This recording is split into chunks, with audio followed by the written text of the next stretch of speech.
नमस्कार। हम लोगों ने पिछले अध्याय में मेष लग्न में बुध सप्तम से लेकर द्वादश भाव में क्या क्या फल होंगे इस विषय में जाने। आज अध्याय संख्या 155 में हम लोग चर्चा करेंगे मेष लग्न में गुरु लग्न से छठा भाव में होने से क्या क्या फल होंगे। सबसे पहले हम लोग यह समझते हैं कि मेष लग्न में गुरु एक नैसर्गिक शुभ ग्रह है। इसके बाद हम लोग यह समझते हैं कि गुरु के नैसर्गिक कारक तत्व क्या क्या हैं। गुरु ज्ञान का कारक है, गुरु धन का कारक होते हैं, गुरु संतान के कारक होते हैं, गुरु भाग्य के कारक होते हैं, गुरु लाभ के कारक होते हैं, गुरु दान, परोपकार, धर्म, ब्राह्मण आदि इन सभी के कारक होते हैं। मेष लग्न की कुंडली में गुरु नवम भाव के स्वामी तथा द्वादश भाव के स्वामी होते हैं। मेष लग्न की कुंडली में गुरु यदि लग्न में स्थित हो तो मेष लग्न की कुंडली में गुरु लग्न में स्थित होने से गुरु अपने मित्र की राशि में स्थित होंगे। गुरु लग्न में स्थित होने से गुरु यहां दिग्बली कहे गए हैं तथा यह नौमेश होकर लग्न में स्थित है तो यह लग्न कितना बलवान हो गया। तो हम लोग क्या फल कहेंगे यदि मेष लग्न की पत्रिका में गुरु लग्न में स्थित हो तो हम लोग क्या फल कहेंगे। हम लोग ये कहेंगे कि जातक बुद्धिमान होगा, ज्ञानवान होगा, यशमान होगा, धार्मिक प्रवृत्ति वाला होगा। इस प्रकार हम लोग समझ सकते हैं। गुरु लग्न में स्थित होकर अपनी पांचवी दृष्टि से 1 2 3 4 5 पंचम भाव को देखेंगे। गुरु पांचवी दृष्टि से पंचम भाव को देखेंगे तो गुरु एक शुभ ग्रह है तो पंचम भाव को देखेंगे तो शुभ ग्रह की दृष्टि शुभ होती है तो पंचम से संबंधित फल हम लोग अच्छे कहेंगे। अर्थात जातक विवेकी होगा, ज्ञानवान होगा, उच्च शिक्षा अच्छे तरह से प्राप्त होगा, प्रेम में सहयोग प्राप्त होगा, संतान का सुख प्राप्त होगा। इस प्रकार हम लोग कह सकते हैं। गुरु की सातवीं दृष्टि, गुरु की 3 दृष्टि होती है, पांचवी दृष्टि, सातवीं दृष्टि और 9वीं दृष्टि। तो पांचवी दृष्टि तो पंचम भाव में पड़ेगी, सातवीं दृष्टि गुरु की सप्तम भाव में पड़ेगी। गुरु की सातवीं दृष्टि सप्तम भाव में पड़ने से यह एक शुभ ग्रह की दृष्टि है तो यह शुभ प्रभाव देंगे। अर्थात सप्तम भाव से हम लोग वैवाहिक जीवन की बातें करते हैं तो जातक के जीवन में वैवाहिक सुख प्राप्त होगा। यहां से व्यवसाय की बातें करते हैं तो व्यवसाय में लाभ प्राप्त होगा। गुरु की 9वीं दृष्टि नवम भाव में पड़ेगी तो गुरु की 9वीं दृष्टि नवम भाव पढ़ने से वह अपने भाव को ही देखेगा तो यह भाव बलवान हो जाएगा। तो यह भाव बलवान होने से हम लोग क्या कह सकते हैं कि जातक को भाग्य का साथ प्राप्त होगा, जातक धार्मिक प्रवृत्ति का होगा, जातक को धर्म कर्म करने में काफी मन लगेगा, ऐसे जातक को मंत्र आदि का ज्ञान अच्छे होते हैं, पिता से संबंध अच्छे होंगे। इस प्रकार हम लोग गुरु को लग्न में स्थित होने के फल को समझ सकते हैं। मेष लग्न की पत्रिका में गुरु यदि धन भाव में स्थित हो, गुरु यदि धन भाव में स्थित हो तो हम लोग क्या फल कर सकते हैं। यह शुक्र की राशि में स्थित है, यह नौमेश तथा द्वादश होकर स्थित है तो नौमेश तथा द्वादश होकर स्थित है। हम लोग यहाँ क्या कर सकते हैं तो गुरु एक शुभ ग्रह है तो यहाँ क्या फल करेंगे, यहाँ पर यह फल करेंगे कि धन का लाभ होगा, यहां से वाणी की चर्चा करते हैं। ऐसे जातक के वाणी सिद्ध होंगे। ऐसे जातक यदि कुछ भी कहे तो वह घटना घटित होता है, चाहे वह ज्योतिष हो या नहीं हो। ऐसे जातक की वाणी सिद्ध होते हैं। यहां से कुटुंबों की बात करते हैं तो कुटुंबों से संबंध अच्छे होंगे। दूसरे भाव में स्थित होकर गुरु अपने पांचवें दृष्टि से 1 2 3 4 5 छठे भाव को देखेंगे। तो गुरु अपनी पांचवी दृष्टि से छठे भाव को देखेंगे तो यहाँ के फल को वृद्धि करेंगे। तो छठे के फल को वृद्धि करेंगे अर्थात इसे किस प्रकार हम लोग समझ सकते हैं कि छठे के फल को वृद्धि करेंगे अर्थात यदि जातक ऋण लेना चाहे तो उसे आसानी से ऋण प्राप्त हो जाएगा। जातक यदि बीमार हो तो वह इलाज कराकर स्वस्थ हो जाएगा। जातक के शत्रु अगर होंगे तो जातक उस पर विजय प्राप्त कर लेगा। इस प्रकार हम लोग समझ सकते हैं। छठे भाव से हम लोग संघर्ष की बात करते हैं तो गुरु की दृष्टि पड़ने से हम लोग कह सकते हैं कि जातक संघर्ष करके अपने जीवन में सफलता को प्राप्त कर लेगा। गुरु की सातवीं दृष्टि अष्टम भाव में पढ़ने से गुरु की सातवीं दृष्टि अष्टम भाव में पड़ेगी अपने मित्र की राशि में। यहां से हम लोग आयु की बात करते हैं तो हम लोग यह कह सकते हैं कि जातक की आयु में वृद्धि होगी। यहां से योग साधना की बात करते हैं। यदि गुरु की दृष्टि अष्टम भाव पड़े तो हम लोग कह सकते हैं ऐसे जातक योग साधना में मन लगाएगा और यदि मन लगाएगा तो उसमें सफलता प्राप्त होगा। गुरु की नवी दृष्टि दसम भाव पे होगी तो गुरु की नवी दृष्टि दशम भाव में पड़ने से कार्य के क्षेत्र में जातक को सफलता प्राप्त होगा तथा अपने कार्य से उसको धन का लाभ प्राप्त होगा। इस प्रकार गुरु के दूसरे भाव बैठने के फल को हम लोग समझ सकते हैं।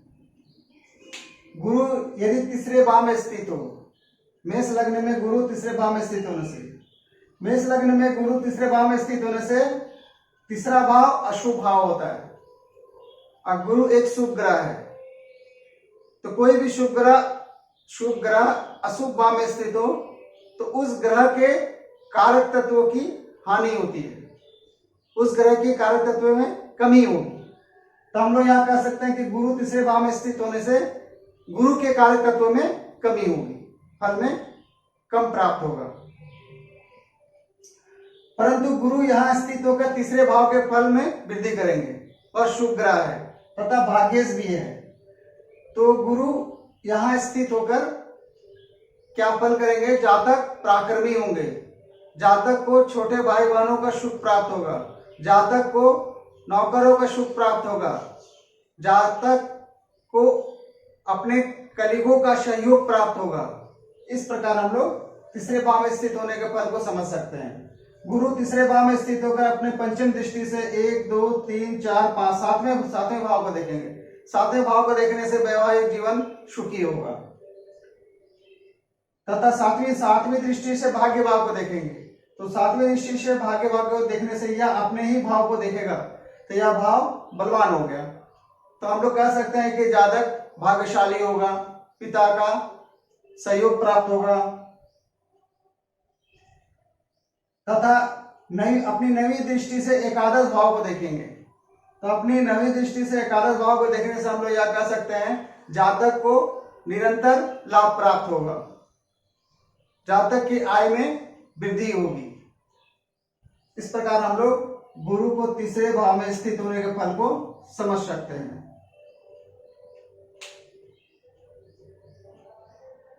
गुरु यदि चौथे भाव में स्थित हो तो मेष लग्न की पत्रिका में गुरु चौथे भाव में स्थित होने से गुरु केंद्र के स्थान में स्थित है तो गुरु के कार्य तत्वों में वृद्धि होगी तथा गुरु यहाँ उच्च के कहे गए हैं।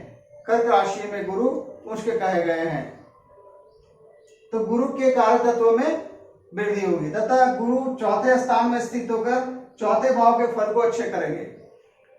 चौथे भाव से हम लोग माता के विचार करते हैं, भूमि भवन वाहन आदि का विचार करते हैं, सुख का विचार करते हैं, इन सभी को फल अच्छे प्राप्त होंगे। गुरु चौथे भाव में स्थित होगा, अपने पांचवी दृष्टि से 1 2 3 4 5 अष्टम भाव को देखेंगे। तो गुरु अष्टम भाव को देखने से आयु अच्छी होगी। ऐसे जातक गुप्त ज्ञान लेने में रुचि रखते हैं। गुरु अपने सातवीं दृष्टि से दसम भाव को देखेंगे। गुरु अपने सातवीं दृष्टि दसम भाव से देखने से कार्य के क्षेत्र में सफलता प्राप्त होगी। अपने बॉस से उसके कार्य की प्रशंसा प्राप्त होगी।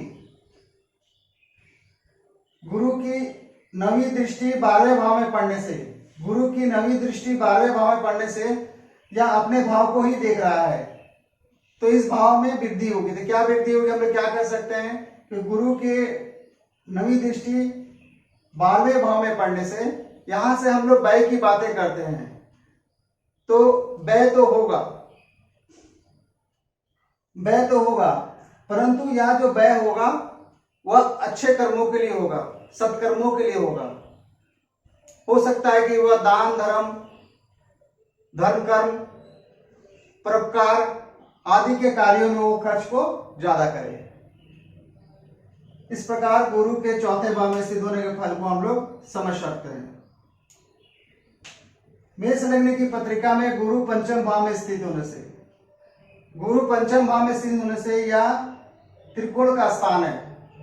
तो त्रिकोण के स्थान में गुरु यदि स्थित हो तो गुरु के कार्यतत्वों की वृद्धि होगी और हम लोग अच्छे भी कहेंगे तथा अपने मित्र के राशि में भी स्थित है तो यहाँ गुरु के कार्यतत्व में वृद्धि होगी। तथा गुरु पंचम भाव में स्थित होगा, पंचम के फल को करेगा। तो यहाँ हम लोग क्या कर सकते हैं कि जातक विवेकी होगा, ज्ञानवान होगा, उच्च शिक्षा प्राप्त करेगा, प्रेम संबंध में सफलता प्राप्त होगी, संतान का सुख प्राप्त होगा। गुरु अपनी पांचवी दृष्टि से 1 2 3 4 5 नवे भाव को देखेंगे।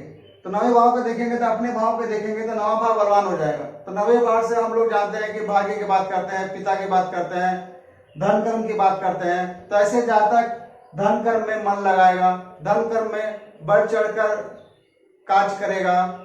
ऐसे जातक की प्रवृत्ति धार्मिक होंगे, इसके आचरण में भी धर्म के अनुसार होगा, वे अपने आचरण को करेंगे।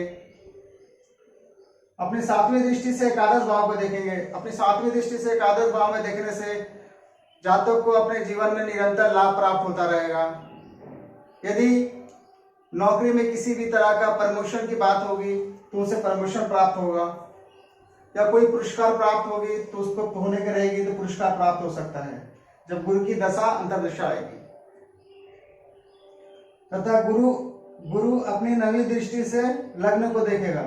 तो लग्न को देखने से जातक बुद्धिमान होगा, ज्ञानवान होगा, यशस्वी होगा, जातक का व्यक्तित्व काफी प्रभावशाली होगा, जातक संतोषी होगा अर्थात उनसे संतुष्ट होगा, कार्य करने के बाद उसे संतुष्टि प्राप्त होगी, सुख प्राप्त होगा, सुखी होगा। इस प्रकार हम लोग समझ सकते हैं गुरु के पंचम भाव में स्थित होने से।